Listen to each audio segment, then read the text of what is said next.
أعوذ بالله من الشيطان الرجيم. بسم الله الرحمن الرحيم. الحمد لله رب العالمين الرحمن الرحيم مالك يوم الدين. إياك نعبد وإياك نستعين. اهدنا الصراط المستقيم صراط الذين أنعمت عليهم غير المغضوب عليهم ولا الضالين.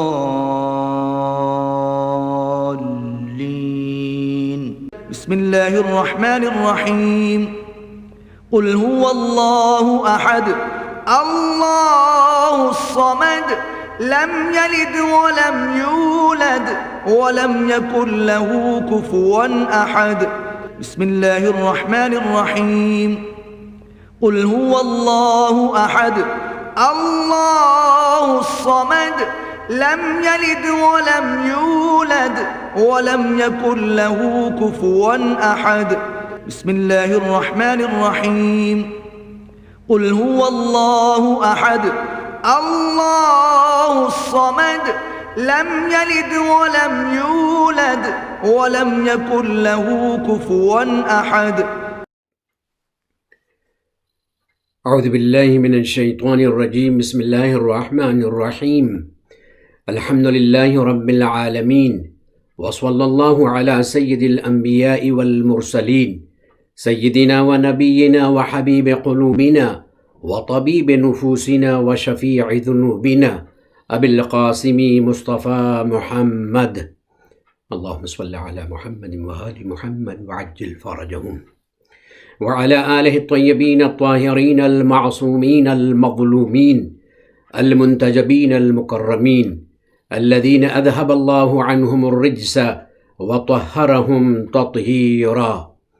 اللهم صل على محمد وآل محمد وعجل فرجهم لا سيما إمام المنتظر والحجة الثاني عشر عجل الله تعالى فرجه الشريف وجعلنا من أعوانه وأنصاره واللعنة الدائمة الباقية على أعدائهم أجمعين منذ عداوتهم إلى قيام يوم الدين.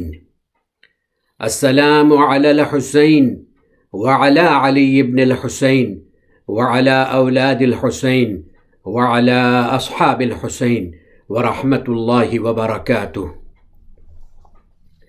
اما بعد فقد قال الله الحكيم في كتابه الكريم. بسم الله الرحمن الرحيم. من عمل صالحا من ذكر أو أنثى وهو مؤمن فلنحيينه حياة طيبة. صدق الله العلي العظيم. حیات طیبہ کے عنوان سے آج ہمارا آخری بیان ہے، جس میں آپ کی خدمت میں یہ عرض کرنا چاہتا ہوں کہ حیات طیبہ جو خدا مومنین کو اور اچھے عمل کرنے والوں کو عطا کرتا ہے، تو وہ حیات طیبہ کیا ہے؟ ایک ایسی زندگی جو خوشیوں سے بھری ہوئی ہو، ایک ایسی زندگی جس میں کسی طرح کی کوئی تکلیف نہ ہو، ایک ایسی زندگی جس کے اندر جوائے ہو، پلیجر ہو، ہیپینس ہو. کمال کو حاصل کرنے کا ہر ایک کو اللہ سبحانہ و تعالی نے یہ حق دیا ہے، چاہے وہ مرد ہو یا عورت ہو.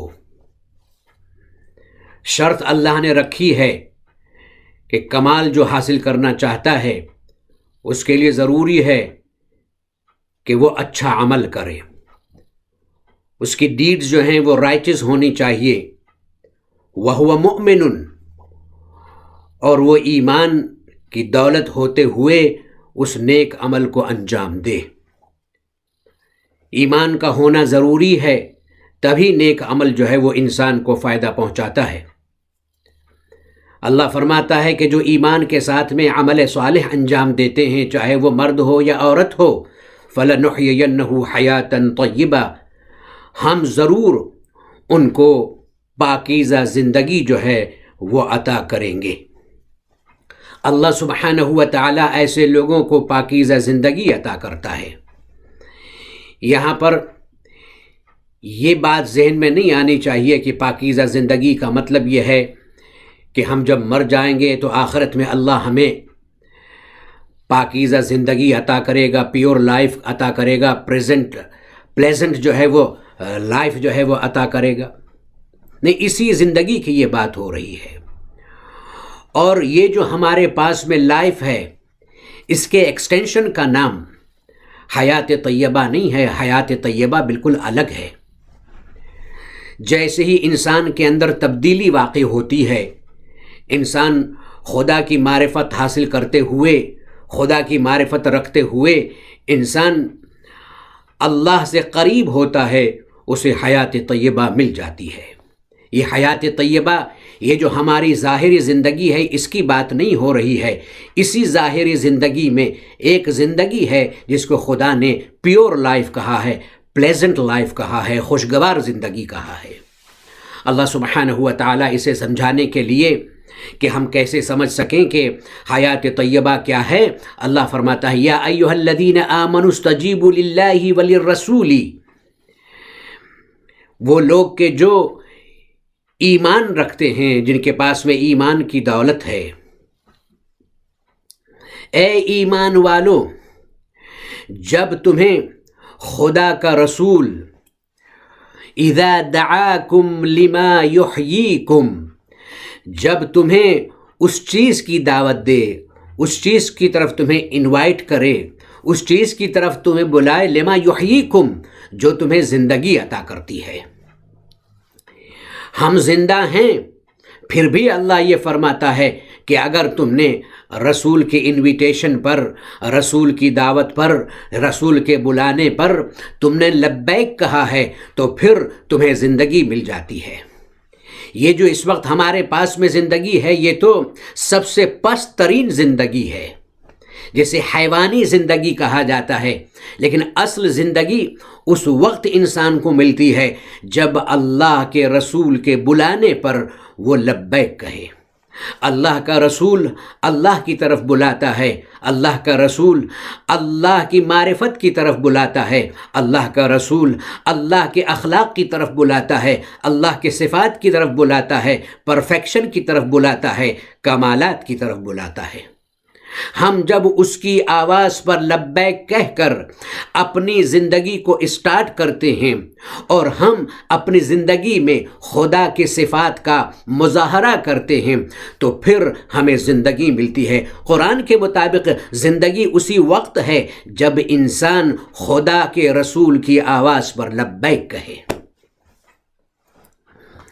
اور لبیک صرف الفاظ سے نہیں ہے کہ اس نے لبیک کا لفظ ادا کر دیا اور اسے زندگی مل گئی۔ لبیک کا مطلب یہ ہے جب وہ جواب دے رہا ہے تو عملاً جواب ہونا چاہیے، پریکٹیکلی آنسر ہونا چاہیے، صرف اس کی زندگی میں آنسر نہ ہو بلکہ پریکٹس بھی ہو۔ ایک آیت اور سورہ انعام سے پڑھنا چاہتا ہوں تاکہ جو میں کہہ رہا ہوں وہ بات جو ہے وہ واضح ہو جائے کہ قرب خدا، معرفت خدا اور اس کے بعد میں خوشگوار زندگی، پلیزنٹ لائف، خوشیوں سے بھری ہوئی، جوئے سے بھری ہوئی، ہیپینس سے بھری ہوئی۔ اللہ سورہ انعام میں ارشاد فرماتا ہے، آیت نمبر 122 میں اللہ فرماتا ہے، اومن کان میتا فاحییناہ وجعلنا نورا یمشی بہ فی الناس، وہ کہ جو مردہ ہے، فَأَحْيَيْنَاهُ، ہم اسے زندگی دیتے ہیں۔ ابھی انسان جو ہے اس کے پاس میں فزیکل زندگی ہے، دیکھتا بھی ہے، سنتا بھی ہے، کھاتا بھی ہے، چلتا بھی ہے، سوتا بھی ہے۔ یہ انسان کے پاس میں یہ جو زندگی ہے یہ تو پست زندگی ہے، لوویسٹ ہے یہ تو۔ لیکن اللہ فرماتا ہے فَأَحْيَيْنَاهُ، ہم اسے زندگی دیتے ہیں۔ ہم زندگی دیتے ہیں تو زندگی دیتے ہیں تو پھر ہوتا کیا ہے؟ فَجَعَلْنَا لَهُ نُورًا، ہم اس کی زندگی میں ایک نور دیتے ہیں، ہم اس کی زندگی میں ایک خوشگواری دیتے ہیں، مسرت عطا کرتے ہیں، خوشی عطا کرتے ہیں، اس کی لائف جو ہے وہ جوائفل ہوتی ہے، پلیزنٹ زندگی ہوتی ہے۔ وَجَعَلْنَا لَهُ نُورًا يَمْشِي بِهِ فِي النَّاسِ، اور اسی نور کو اپنے ساتھ میں وہ لیے ہوئے لوگوں کے درمیان میں واک بھی کرتا ہے، کام پر بھی جاتا ہے، لوگوں سے ملاقات کرتا ہے، گھر میں رہتا ہے، باہر جاتا ہے، یہ نور جو ہے اس کے ساتھ میں ہمیشہ رہتا ہے۔ تو یہ نور کیا ہے؟ یہ نور، یہ وہی حیات طیبہ ہے، یہ پاکیزہ زندگی ہے، پیور لائف ہے، خوشیوں سے بھری ہوئی زندگی ہے۔ اور اس کے بعد میں اسی آیت کے بعد میں اللہ فرماتا ہے کَمَن مَثْلُهُ فِي الظُّلُمَاتِ لَيْسَ بِخَارِجٍ مِّنْهَا۔ ایک تو یہ ہے، ایک وہ انسان ہے کہ وہ مردہ ہوتا ہے، ہم اسے زندگی دیتے ہیں، اور جب ہم اسے زندگی دیتے ہیں تو اس کی زندگی میں اسے ایک نور عطا کرتے ہیں، اس نور کے ذریعے سے وہ اپنی زندگی گزارتا ہے۔ یہ نور کیا ہے؟ یہ قرب خدا ہے، یہ معرفت خدا ہے، یہ زندگی کی خوشیاں ہیں، یہ زندگی کا پلیزر ہے۔ اور ایک وہ ہے کہ جس کے پاس میں فزیکل لائف تو ہے، کَمَن مَثْلُهُ فِي الظُّلُمَاتِ، لیکن وہ اندھیروں میں ہے، اس کی زندگی میں اجالا نہیں ہے۔ اجالا اس کی زندگی میں ہے جسے ہم زندگی دیتے ہیں۔ زندگی ملتی کیسے ہے؟ زندگی ملتی ہے جب رسول بلائے اور اس کی آواز پر عملاً لبیک کہے انسان، تب اسے زندگی ملتی ہے۔ جیسے ہی زندگی ملتی ہے، اللہ سبحانہ و تعالی نور عطا فرماتا ہے۔ یہ نور کیا ہے؟ معرفت خدا ہے۔ یہ نور کیا ہے؟ قرب خدا ہے۔ یہ نور کیا ہے؟ پلیزنٹ زندگی ہے، پلیزنٹ لائف ہے۔ کبھی تو انسان یہ سوچتا ہے کہ ہم خدا کو نہیں مانتے ہیں، ہم خدا کی معرفت نہیں رکھتے ہیں، ہم خدا سے قربت حاصل کرنے کی کوشش نہیں کرتے ہیں۔ ایک چھوٹا سا پرابلم ہے، حالانکہ اللہ فرماتا ہے یہی سب سے بڑا پرابلم ہے۔ زندگی کے ہر موڑ پر انسان کے لیے مشکلات ہیں اگر وہ خدا کی معرفت نہیں رکھتا ہے۔ صرف ایک مشکل نہیں ہے، خدا کو نہ ماننا، خدا کو نہ پہچاننا، خدا سے قریب نہ ہونا صرف ایک مشکل نہیں ہے، بلکہ زندگی کے ہر موڑ پر مشکل ہے۔ اس لیے کہ اللہ فرماتا ہے فی الظلمات، اندھیروں میں، صرف ایک اندھیرا نہیں، کئی طرح کے اندھیرے ہیں۔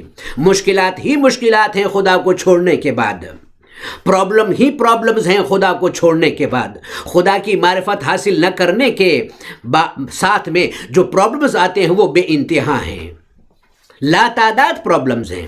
لیس بخارج منہا، اور صرف یہی نہیں کہ اس کی زندگی میں پرابلمز ہوتے ہیں، بلکہ وہ ان پرابلم سے نکل بھی نہیں پاتا ہے، اس لیے کہ اس کے پاس میں زندگی نہیں ہے۔ اس کے پاس جب زندگی نہیں ہے تو نور نہیں ہے، جب نور نہیں ہے تو وہ نکل ہی نہیں پاتا ہے۔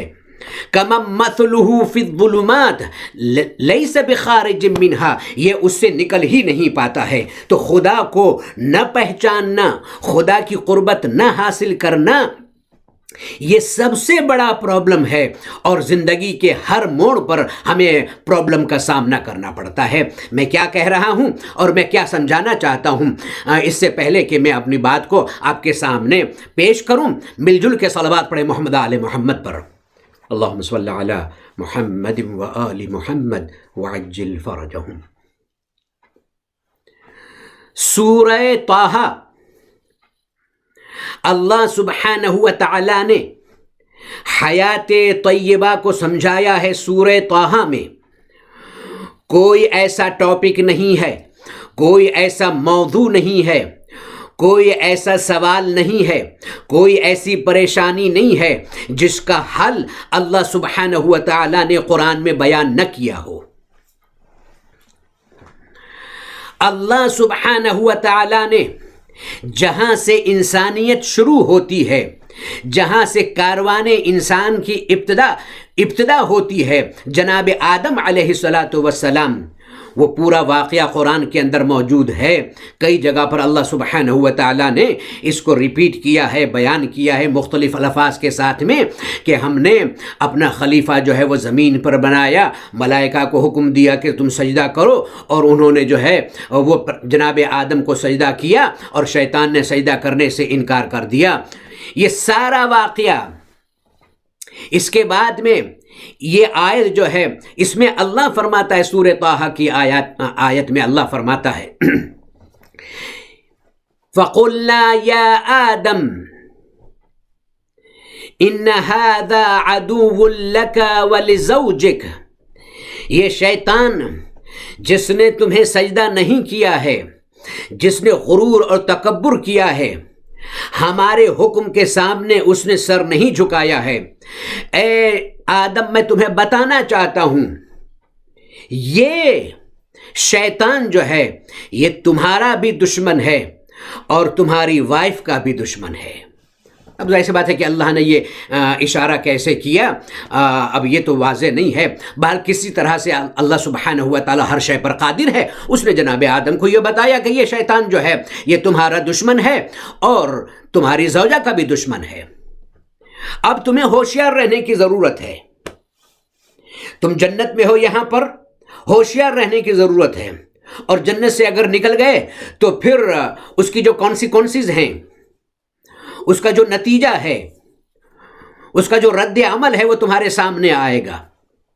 فَلَا يُخْرِجَنُّكُمَا مِنَ الْجَنَّةِ فَتَشْقَى. اگر شیطان نے تم دونوں کو جنت سے باہر نکال دیا، یہ باغ جس میں تم رہ رہے ہو اس سے تم کو باہر نکال دیا، فَتَشْقَى، تو پھر تمہیں مصیبتوں کا سامنا کرنا پڑے گا، زحمتیں اٹھانا پڑیں گی، تکلیفیں برداشت کرنا پڑیں گی. کبھی کبھی ہم یہ سوچتے ہیں حیات طیبہ کا مطلب یہ ہے کہ انسان کو پریشانیاں نہیں ہوں گی، انسان کو مشکلات نہیں ہوں گی، معرفت خدا کے ساتھ میں، قرب خدا کے ساتھ میں انسان کو کسی طرح کی کوئی سفرنگ نہیں ہوگی. نہیں، یہ تصور غلط ہے. سفرنگ تو ہوگی، لیکن یہ ساری کی ساری سفرنگ جو ہے وہ معرفت خدا اور قرب خدا کی وجہ سے انڈر شیڈو آ جائیں گی. انسان ان تکلیف کے سامنے سر نہیں جھکائے گا، انسان جو ہے وہ ان کی طرف کوئی توجہ نہیں دے گا، اس کے لیے یہ انسگنیفیکنٹ ہوں گی، غیر معمولی. جناب آدم سے کیا فرماتا ہے؟ دیکھو خیال رکھنا، اگر اس شیطان نے جو تمہارا اور تمہاری وائف کا دشمن ہے، فلا یخرجنکما من الجنہ، اگر، اور یاد رکھنا کہ یہ تمہیں جنت سے نہ نکال دے، جیسے ہی اگر تمہیں جنت سے اس نے نکال دیا بہکانے کے بعد، فتشقى، تو فوراً تمہیں، یہ نہیں کہ فتشقى، فوراً تمہیں زحمات کا اور مشکلات کا اور مصائب و آلام کا سامنا کرنا پڑے گا، ڈیفیکلٹیز جو ہے وہ پرابلم جو ہے وہ فیس کرنا پڑیں گے. اور صرف اللہ نے یہی نہیں بلکہ جنت کے بارے میں بتایا کہ جنت میں پھر کیا ہے. ان لک، اے آدم اس جنت کے اندر جو تم ہو، ان لک الا تجوع فیہا ولا تعرى، اور یہ جنت جو ہے وہ تمہارے لیے تو بہت خوشگوار جگہ ہے، بہت ہی پلیزنٹ پلیس ہے، انجوائبل ہے، جوائفل ہے، خوشیوں سے بھری ہوئی ہے. اس میں نہ تمہیں بھوک لگتی ہے اور نہ ہی تمہیں کوئی لباس کی فکر ہے کہ تم برہنہ ہو جاؤ گے، نہ یہاں پر کھانے کی فکر ہے، نہ یہاں پر لباس کی فکر ہے. اللہ فرماتا ہے ان لک، اور صرف یہی نہیں، لا تظمأ فیہا ولا تضحى، اور جنت میں نہ تمہیں پیاس لگے گی اور نہ تمہیں سورج کی گرمی کی تکلیف ہوگی. یہاں پر تو کچھ نہیں ہے، لیکن اگر اس نے تمہیں باہر نکال دیا تو پھر ساری تکلیفوں کو فیس کرنا پڑے گا. کھانے کے بارے میں فکر کرنا پڑے گی، لباس کے بارے میں فکر کرنا پڑے گی، گرمی کے بارے میں، گرمی کی جو شدت ہے، حرارت ہے، اس کے بارے میں تمہیں فکر کرنا پڑے گی، پیاس کے بارے میں تمہیں فکر کرنا پڑے گی۔ یہ ساری چیزیں جو ہیں وہ تمہارے سامنے آن کر کھڑی رہیں گی، یہ پرابلم تمہیں فیس کرنا پڑیں گے۔ جیسے کہ آج دنیا میں جو بھی انسان ہیں وہ یہ ساری تکلیفوں کا سامنا کرتے ہیں۔ اللہ فرماتا ہے اس کے بعد اگر ایسا ہوا تو جنت میں جو چیزیں ہیں آرام دہ، وہ دنیا میں جب تم جاؤ گے تو وہ تکلیف دہ چیزیں ہو جائیں گی اور تکلیفوں کا سامنا کرنا پڑے گا۔ فَمَنْ أَعْرَضَ عَنْ ذِكْرِي فَإِنَّ لَهُ مَعِيشَةً ضَنْكًا وَنَحْشُرُهُ يَوْمَ الْقِيَامَةِ أَعْمَى۔ اور جو بھی دنیا میں میری معرفت، میری قربت اور میرے ذکر سے، میرے ریممبرنس سے منہ موڑ لے گا، اپنے فیس کو ٹرن کر لے گا، اس کے لیے مشکلات سے بھری ہوئی زندگی ہوگی، اس کے لیے پرابلم سے بھری ہوئی زندگی ہوگی، اس کی زندگی میں آسانیاں نہیں ہوں گی، اس کی زندگی میں پلیجر نہیں ہوگا، اس کی زندگی میں کسی طرح سے جوائے نہیں ہوگا۔ معیشتاً ضنکا یعنی بالکل تنگ، نیرو لائف اس کی بالکل تنگ ہو جائے گی، نیرو ہو جائے گی، ہر طرف سے کھانے کا پریشر ہے، لباس کا پریشر ہے، پانی کا پریشر ہے، اور جو کلائمیٹ ہے، گرمی کا پریشر ہے، ساری چیزیں جو انسان کے اوپر ایفیکٹ ہوتی ہیں، جن سے انسان سروائیو ہوتا ہے، ان ساری چیزوں کا اتنا پریشر ہوگا، اتنا پریشر ہوگا کہ پھر انسان کی زندگی جو ہے وہ دشوار زندگی ہو جائے گی اور انسان جو ہے وہ میزریبل زندگی کا سامنا کرے گا۔ اور صرف یہی نہیں، جب ایسا آدمی مر جائے گا جو میرے ذکر سے منہ موڑ لے گا، وَنَحْشُرُهُ يَوْمَ الْقِيَامَةِ أَعْمَى، ہم قیامت کے دن اسے ریز کریں گے، اسے ریزریکٹ کریں گے، ہم قیامت کے دن اسے نئی زندگی اور اٹھائیں گے، دیں گے، اور اٹھائیں گے ہم جب قیامت میں اس کو محشور کریں گے تو ہم اسے اندھا محشور کریں گے۔ جب اندھا محشور کریں گے تو قرآن یہ کہتا ہے، آگے کی آیت میں اللہ فرماتا ہے، تو یہ جسے اللہ جو ہے وہ اندھا اٹھائے گا۔ اب یہاں پر کیا مطلب ہے کہ خدا جو ہے وہ اندھا اٹھائے گا؟ اس کی بات جو ہے وہ آگے کی آیت میں اللہ سبحانہ و تعالیٰ نے اس کو ایکسپلین کیا ہے۔ علماء نے یہاں پر یہ لکھا ہے کہ اندھا کا مطلب یہ ہے کہ وہ چیزیں جو قیامت میں انسان کو خوشی بخشتی ہیں، وہ چیزیں جس سے انسان پلیجر حاصل کرتا ہے، وہ چیزیں جس سے انسان کو سکون ملتا ہے، یہ ان چیزوں کو دیکھ بھی نہیں پائے گا دور سے، صرف اور صرف اسے عذاب جو ہے وہ نظر آئے گا، تکلیف نظر آئے گی، اور پین اور سفرنگ نظر آئے گی، ان چیزوں کو وہ دیکھ نہیں پائے گا۔ تو جیسے ہی اللہ اسے قیامت کے دن اٹھائے گا، اندھا اٹھائے گا، تو وہ کہے گا قال ربی لما حشرتنی اعمی وقد کنت بصیرا، اے پروردگارا تو نے مجھے اندھا کیوں محشور کیا ہے؟ میں دنیا میں تھا تو میرے پاس میں آنکھ تھی، میں دنیا میں تھا تو میرے پاس آنکھ تھی، اب جب یہاں پر قیامت میں تو نے مجھے اٹھایا ہے تو اندھا اٹھایا ہے، تو اللہ فرمائے گا وَكَذَلِكَ أَتَتْكَ آيَاتُنَا فَنَسِيتَهَا وَكَذَلِكَ الْيَوْمَ تُنْسَى۔ ارے تم یہ کہتے ہو کہ تم اندھے کیوں یہاں پر اٹھائے گئے ہو، حالانکہ تم دنیا میں تب بھی اندھے ہی تھے۔ دنیا میں تمہارے پاس میں آنکھ تھی، لیکن جو ہم دکھانا چاہتے تھے وہ تم دیکھتے نہیں تھے۔ دنیا میں تمہارے پاس میں کان تھے، جو ہم سنانا چاہتے تھے وہ تم سنتے نہیں تھے۔ دنیا میں تمہارے پاس میں منہ تھا، جو ہم کھلانا چاہتے تھے، جو ہم تم سے بلوانا چاہتے تھے وہ تم بولتے نہیں تھے، وہ تم کھاتے نہیں تھے۔ دنیا میں تمہارے پاس میں پیر تھے، جہاں پر ہم تمہیں لے جانا چاہتے تھے وہاں تم جاتے نہیں تھے۔ دنیا میں تمہارے پاس میں ہاتھ تھے، ہم جو تم سے کروانا چاہتے تھے وہ تم کرتے نہیں تھے۔ آج تم یہ کہتے ہو کہ ہم نے تمہیں اندھا کیوں محشور کیا ہے، حالانکہ دنیا میں تمہارے پاس میں آنکھ تھی، تم تو دنیا میں بھی اندھے تھے۔ کذالک اتتک آیاتنا، جب تم دنیا میں تھے تو ہماری نشانیاں تمہارے پاس میں آئیں، ہم نے تمہارے پاس میں کتنی دلیلیں بھیجیں، ہم نے تمہارے پاس میں کتنے ایویڈنس بھیجے، لیکن تم تھے کہ بالکل مردہ تھے، جیسے مردہ کچھ دیکھتا نہیں ہے، جیسے میت سنتی نہیں ہے، سمجھتی نہیں ہے، بولتی نہیں ہے، چلتی نہیں ہے، ویسے تمہارے پاس میں فزیکل لائف تو تھی لیکن تم بالکل مردہ تھے۔ تم نے میری آیتوں کو، میری نشانیوں کو، میری دلیلوں کو، میرے پروفز کو تم نے اگنور کیا، تم نے پس پشت ڈال دیا۔ وَكَذَلِكَ الْيَوْمَ تُنْسَى، آج قیامت کے دن جیسے تم نے دنیا میں ہماری آیتوں کو بھلا دیا، ہماری نشانیوں کو بھلا دیا، آج دنیا میں ہم نے تمہیں بھلا دیا ہے۔ اس کے بعد میں اللہ سبحانہ و تعالی اس بات کو کنٹینیو کرتا ہے۔ جناب آدم علیہ السلام سے اللہ سبحانہ و تعالی کہہ رہا ہے یہ انسان کی پوری ایک زندگی کی کتاب ہے کہ اسے کس طرح سے زندگی گزارنا ہے۔ اگر وہ یہ چاہتا ہے کہ حیات طیبہ اس کے پاس میں ہو، خوشیوں سے بھری زندگی ہو، پلیزنٹ لائف ہو، تو پھر اسے کیا کرنا ہے وہ اللہ جناب آدم کو بتا رہا ہے۔ پہلی بات تو یہ ہے کہ شیطان تمہارا دشمن ہے، شیطان تمہیں جنت سے نکالنے نہ پائے۔ اگر تم جنت سے نکل جاؤ گے فتشقا، تو فوراً مصیبتوں کا سامنا تمہیں کرنا پڑے گا۔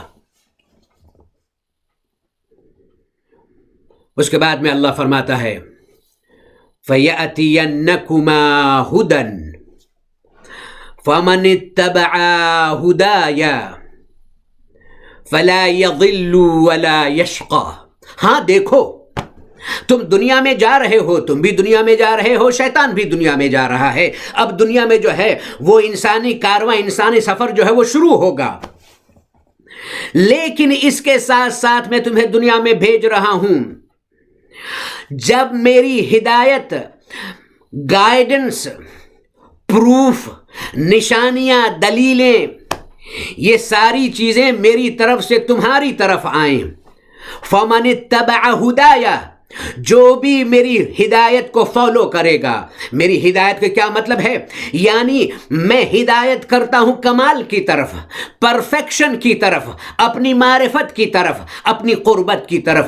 جو بھی اس ہدایت کو فالو کرے گا فلا یضل، وہ گمراہ نہیں ہوگا، ولا یشقى، اور اسے کوئی تکلیف بھی نہیں ہوگی۔ حالانکہ ہم یہ دیکھتے ہیں کہ انسان اگر اچھا عمل بھی کر رہا ہے، مومن بھی ہے، اس کے پاس میں حیات طیبہ ہے، جو اللہ نے جس کو نور کہا ہے کہ یہ نور ہم فجعلناہ نورا یمشی بہ فی الناس، وہ لوگوں کے درمیان ہم اس کے لیے ایک نور جو ہے وہ مقرر کرتے ہیں، اسے ہم نور عطا کرتے ہیں، اور اس نور کے ذریعے سے وہ اپنی نور کو ساتھ میں لیے ہوئے وہ لوگوں کے درمیان میں چلتا پھرتا بھی رہتا ہے، اپنی زندگی کے ایام جو ہے وہ گزارتا رہتا ہے۔ تو ایسا تو نہیں ہے کہ جس کے پاس میں نور ہو اللہ کی طرف سے، جس کے پاس میں حیات طیبہ ہو، خوشیوں بھری زندگی ہو، اس کو جو ہے وہ بھوک نہیں لگتی ہے، اس کو جو ہے وہ تکلیف نہیں ہوتی ہے، اس کو جو ہے وہ پرابلمز نہیں ہوتے ہیں۔ نہیں، ہوتا سب کچھ ہے، ہوتا سب کچھ ہے، لیکن انسان اس حیات طیبہ کو سامنے رکھ کر، اس نور کو اپنا کر، یہ ساری کی ساری تکلیفیں، یہ سارے کے سارے پرابلمز، یہ سارے کے سارے پینز جو ہیں وہ انسان ان کو اگنور کر دیتا ہے۔ اس کے نظر میں اس کی کوئی جو ہے وہ ویلیو نہیں ہوتی، کوئی قیمت نہیں ہوتی ہے، انسیگنیفیکنٹ ہو جاتے ہیں، دنیا کی تکلیفیں غیر معمولی ہو جاتی ہیں۔ تو پلیزنٹ لائف کا مطلب یہ ہے، حیات طیبہ کا مطلب یہ ہے کہ دنیا میں رہتے ہوئے اگر ہمارے پاس میں پاکیزہ زندگی ہے، پیور لائف ہے، اگر ہم مشکلات میں بھی ہیں تو وہ مشکلات ہمارے لیے جو ہیں وہ غیر معمولی اور انسگنیفیکنٹ ہو جاتے ہیں۔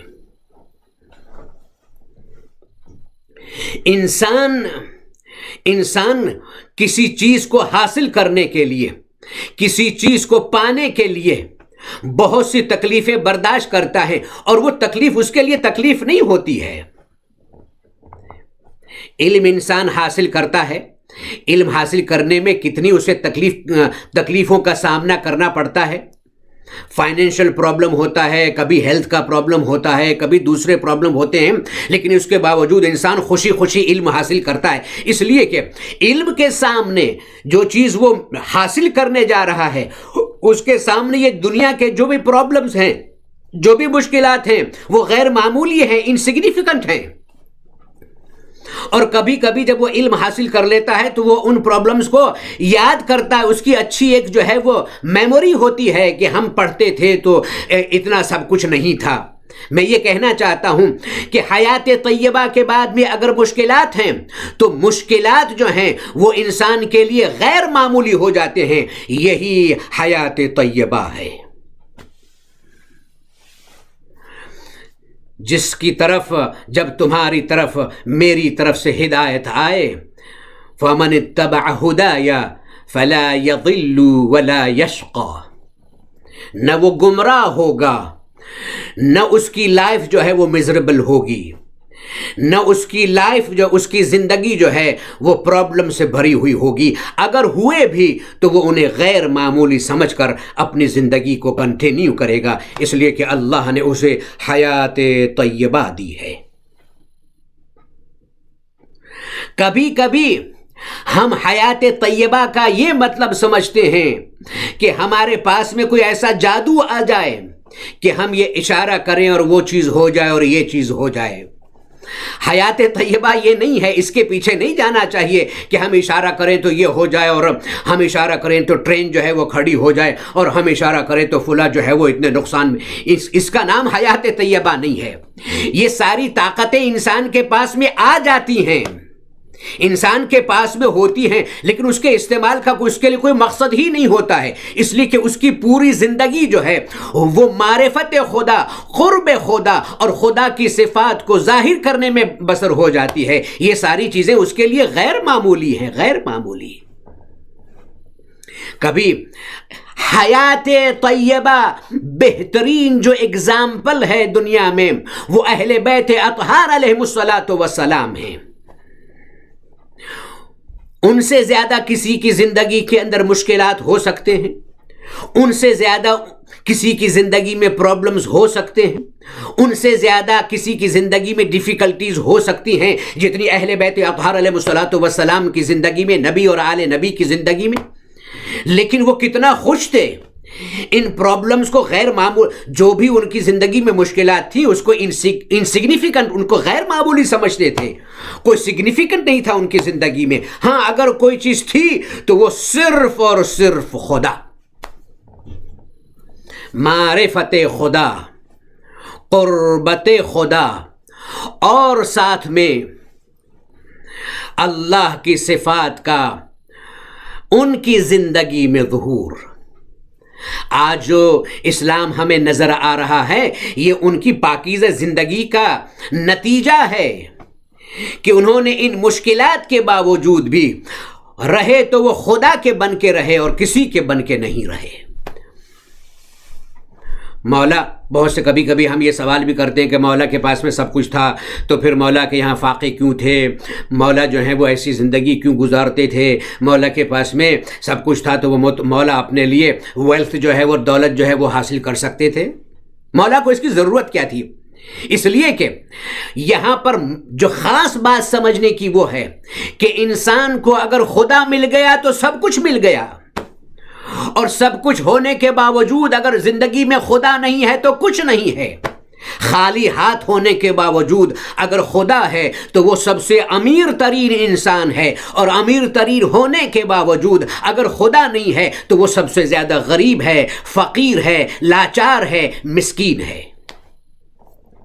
اہل بیت اطہار علیہ الصلوۃ والسلام کی زندگی کا کمال ہی یہی ہے کہ بظاہر میں کچھ نہیں تھا لیکن ان کی زندگی میں خدا تھا، اس لیے ان کے پاس میں سب کچھ تھا۔ وہ اس زندگی کو کوئی اہمیت ہی دیتے ہی نہیں تھے۔ ایسا نہیں ہے کہ انہوں نے ان کے پاس میں دولت نہیں تھی اور انہوں نے دولت نہیں خرچ کی، اپنی محنت سے وہ دولت کماتے تھے اور دولت خرچ کرتے تھے۔ دولت خرچ کرتے تھے کس کے لیے؟ اللہ کے لیے، اللہ کے پلیجر کے لیے۔ اللہ کی خوشنودی کے لیے، اس لیے کہ جیسے جیسے اللہ کی خوشنودی کے لیے کام کیا جاتا ہے ویسے ویسے انسان خدا سے اور زیادہ نزدیک ہوتا جاتا ہے۔ وہ خدا سے اتنے نزدیک تھے، انہیں خدا کا قرب اتنا حاصل تھا، وہ مقرب بارگاہ الہی اتنے زیادہ تھے کہ ان کی آنکھ اپنی آنکھ نہیں تھی، ان کا چہرہ اپنا چہرہ نہیں تھا، ان کی زبان اپنی زبان نہیں تھی، ان کا ہاتھ اپنا ہاتھ نہیں تھا، ان کا پورا ایگزسٹنس اور وجود جو ہے وہ اپنا نہیں تھا، بلکہ ان کی آنکھ تھی تو عین اللہ تھی، ان کی زبان تھی تو لسان اللہ تھی، ان کا چہرہ تھا تو وجہ اللہ تھا، ان کا نفس تھا تو نفس اللہ تھا۔ کوئی ایسا نمونہ عمل دنیا میں اہل بیت اطہار علیہ السلام کے سوائے نہیں مل سکتا ہے۔ اسی لیے جب جب رسول بلائیں، یا ایھا الذین آمنوا استجیبوا للہ وللرسول اذا دعاکم لما یحییکم، جب اللہ اس کا رسول جو ہے وہ تمہیں بلائے، اللہ رسول کے ذریعے بلاتا ہے، رسول جو ہیں وہ اللہ کی طرف سے بلاتے ہیں۔ جب اللہ کا رسول تمہیں بلائے اس چیز کی طرف، ظاہر سی بات ہے کہ رسول موت کی طرف تو بلا ہی نہیں سکتے ہیں، رسول تو زندگی کی طرف، یعنی رسول جو ہیں وہ صرف زندگی کو بہتر بنانے نہیں آئے تھے، بلکہ رسول جو ہے وہ زندگی دینے آئے تھے۔ یہ فلسفہ کے رسول جو ہیں وہ زندگی دینے آئے تھے۔ ہم رسول کی آواز پر لبیک عملا لبیک کہیں گے، ہمیں زندگی مل جائے گی۔ زندگی کا مطلب ہوگا ہماری زندگی میں نور بھی ہوگا، ہماری زندگی پاکیزہ زندگی اور پیور لائف ہوگی، اور ہمارے لیے اگر مشکلات بھی ہیں تو وہ مشکلات جو ہیں وہ غیر معمولی ہو جائیں گے، اور ہم خوشیوں میں اپنی زندگی گزارتے ہوئے اللہ سے ملاقات کریں گے۔ مل جل کے صلوات پڑھیں محمد آل محمد پر، اللہم صلی علی محمد و آل محمد وعجل فرجہم۔ تو یہ جو مال ہے، اب ظاہر سی بات ہے اللہ کہنا کیا چاہتا ہے کہ دو ہی باتیں ہیں، یا تو تم میری ہدایت کو فالو کرو جو میں تمہیں فَإِمَّا يَأْتِيَنَّكُمْ هُدًى فَمَنِ اتَّبَعَ هُدَايَ، جو بھی میری بھیجی ہوئی ہدایت کو فالو کرے گا، جو بھی اتباع کرے گا وہ گمراہ نہیں ہوگا، اسے جو ہے وہ تکلیف نہیں ہوگی۔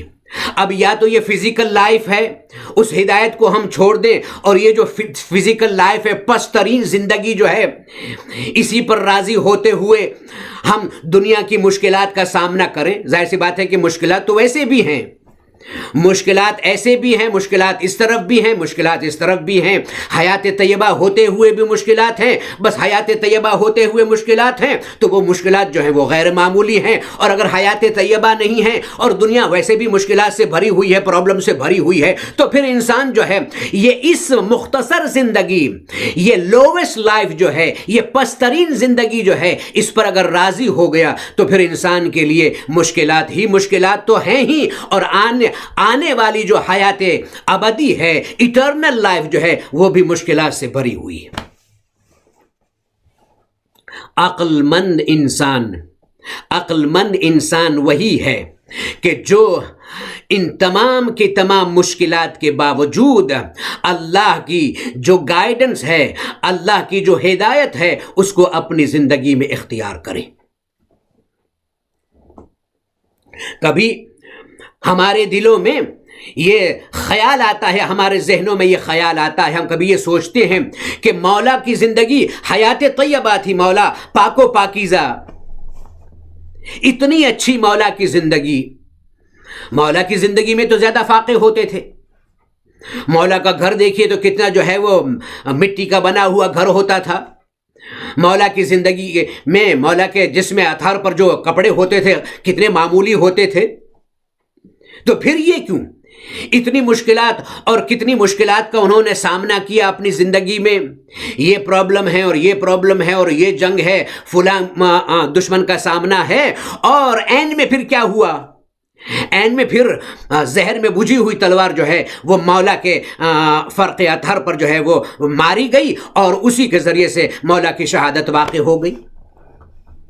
اب کوئی یہ نہ سوچے کہ علی کے پاس میں حیات طیبہ تھی تو یہ سب کیا ہوا، لیکن پھر بھی امام علی علیہ السلام کے فرق مطہر پر جب ابن ملجم ملعون نے تلوار ماری ہے تو امام علی علیہ السلام نے کوئی اور جملہ اپنی زبان سے ادا نہیں کیا ہے، بلکہ یہی فرمایا ہے، رب کعبہ کی قسم علی کامیاب ہے۔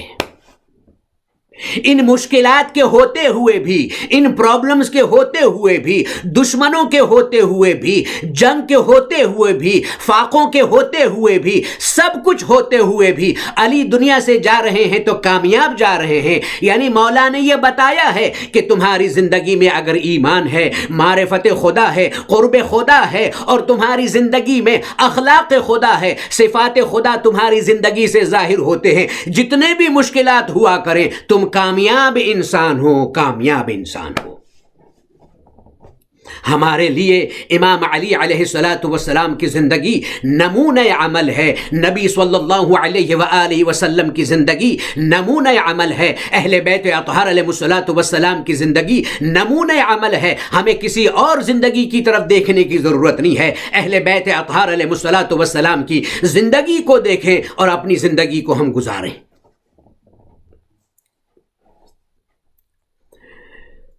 کربلا میں جو واقعات ہوئے ہیں، کربلا کی جو ٹریجڈی ہے، کربلا کا جو سانحہ ہے، میں یہ پوچھنا چاہتا ہوں، یہ جو کربلا کا واقعہ ہے کوئی ایسی تکلیف جو کربلا کے واقعے میں نظر نہ آتی ہو؟ ہے کوئی ایسا پرابلم، ہے کوئی ایسی سفرنگ جو واقع کربلا میں نظر نہ آتی ہو؟ اس کے باوجود نہ کربلا جیسا کوئی واقعہ ہوا ہے اور نہ اب کربلا جیسا کوئی واقعہ ہوگا۔ جو کربلا میں ظلم ہوا ہے، نہ ایسا ظلم کبھی ہوا تھا اور نہ ایسا ظلم کبھی ہوگا۔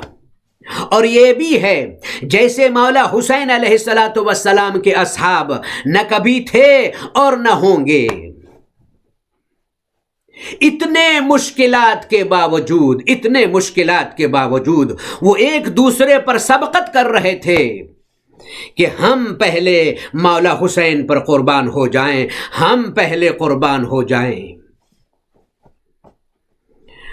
تاریخوں میں یہاں تک ہے کہ مصائب جتنے بڑھتے جاتے تھے، مولا حسین کا چہرہ اتنا نورانی ہوتا جاتا تھا۔ یہ قرب خدا ہے، یہ معرفت خدا ہے، یہ خدا کی صفات کا حسین ابن علی علیہ السلام کی زندگی میں ظہور ہے، جس کی بنیاد خدا سے ربط ہے، خدا سے واسطہ ہے۔ اور مولا حسین مصائب کو اپنی زندگی میں اپنی نظروں کے سامنے غیر معمولی سمجھتے تھے، اگر کچھ ہے تو وہ خدا ہے۔ کربلا میں جو ظلم ہوا ہے، ایک شہید کی بات کریں، جس کی بھی بات کریں، کیسی ان کی شہادت ہوئی ہے، کس طرح سے ظالموں نے انہیں قتل کیا ہے، بے دردی سے قتل کیا ہے۔ کربلا والوں کی پیاس، کربلا والوں کی اور مصائب، کس مصیبت کو بیان کیا جائے؟ ہاں، ایک مصیبت ہے جس کا تذکرہ بار بار ہوتا ہے، وہ ہے پیاس۔ خود ہماری کتابوں کے اندر ملتا ہے، خود امام زمانہ عجل اللہ تعالی فرجہ الشریف فرماتے ہیں کہ ان جدی الحسین قتلوہ عطشانا، میرے جد حسین مظلوم کو ظالموں نے پیاسا قتل کر دیا۔ 3 دن کی پیاس۔ کربلا میں جو پیاس تھی ایک ایسی مصیبت تھی کہ صرف ایک نہیں، سب پیاسے تھے۔ کتابوں کو پڑھنے کے بعد میں اتنا تو کہا جا سکتا ہے کہ کب سے کب تک پیاسے رہے۔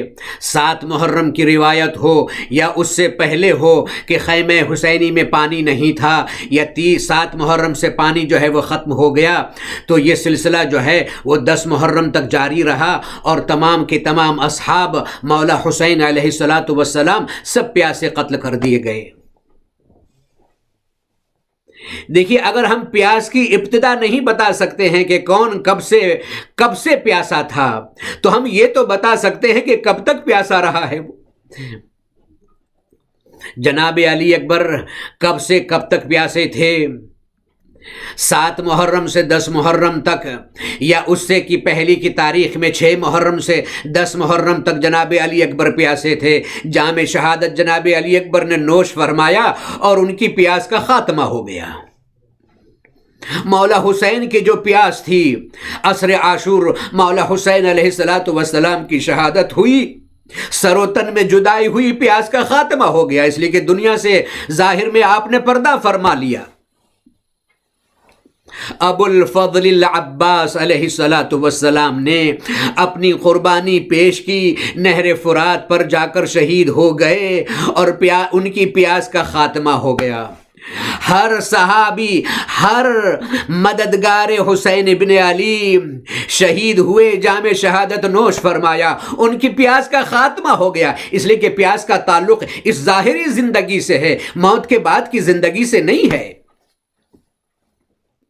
شہید ہوتے گئے، جام شہادت پیتے گئے، سب کی پیاس جو ہے وہ ختم ہو گئی۔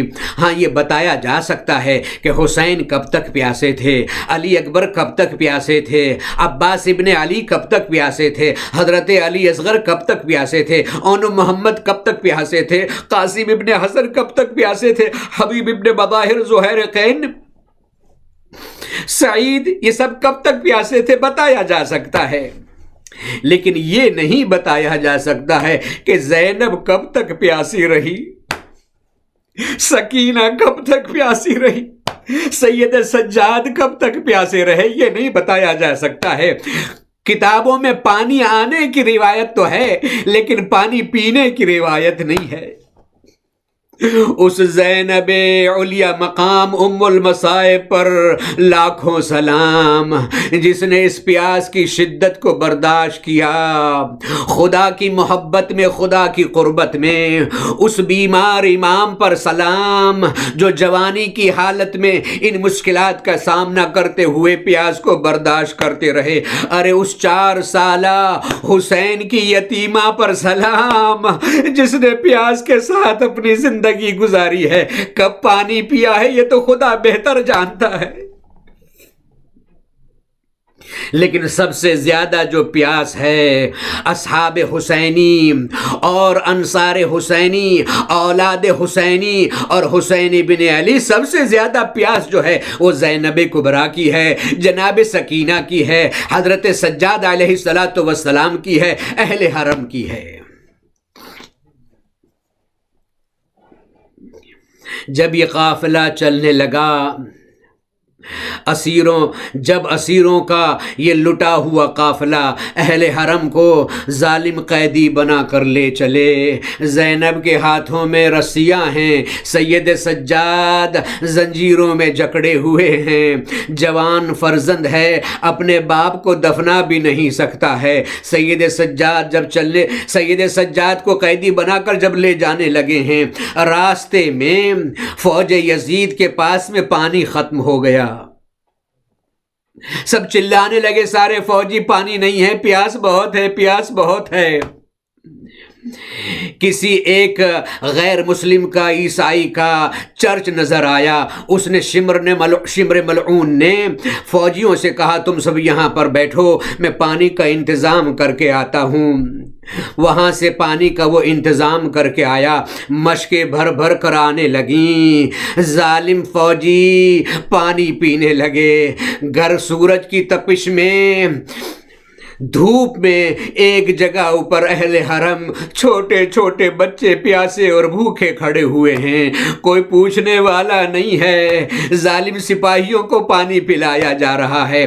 جب وہ پانی پی چکے تو گھوڑوں کو پانی پلایا گیا، ان کے پیروں پر پانی ڈالا گیا۔ جناب سکینہ نے جب یہ منظر دیکھا تو ایک مرتبہ مایوسی سے اپنی پھوپھی سے کہتی ہیں، اے پھوپھی اماں بہت پیاس لگی ہے۔ دیکھیے انسان جب بھوکا ہو یا پیاسا ہو، جب پانی نہ سامنے ہوتا ہے تو پیاس بھڑک جاتی ہے، بھوک اور جو ہے وہ بڑھ جاتی ہے۔ سکینہ کے سامنے پانی جانوروں کے پیروں پر ڈالا جا رہا ہے، یتیم حسین پیاسی ہیں۔ ایک مرتبہ فرماتی ہے پھوپھی اماں اگر آپ اجازت دیں تو میں شمر ملعون سے پانی کا سوال کروں۔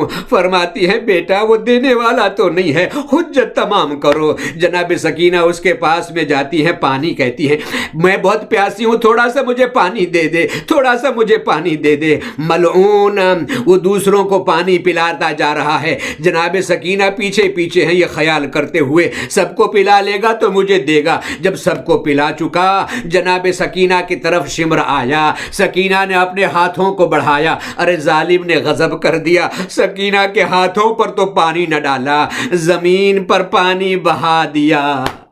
کون تھا جو سکینہ کی پیاس کو بجھاتا؟ ایک مرتبہ فریاد کرتی ہیں اے پھوپھی اماں میرا بابا بھی پیاسا ذبح کیا گیا، میرا بھیا علی اصغر بھی پیاسا مارا گیا، میرا بھیا علی اکبر بھی، ارے میرے چچا پانی لینے گئے تھے وہ بھی شہید ہو گئے۔ اے پھوپھی اماں کون ہے جو ہماری پیاس کو بجھائے، ہماری بے کسی پر رحم کرے؟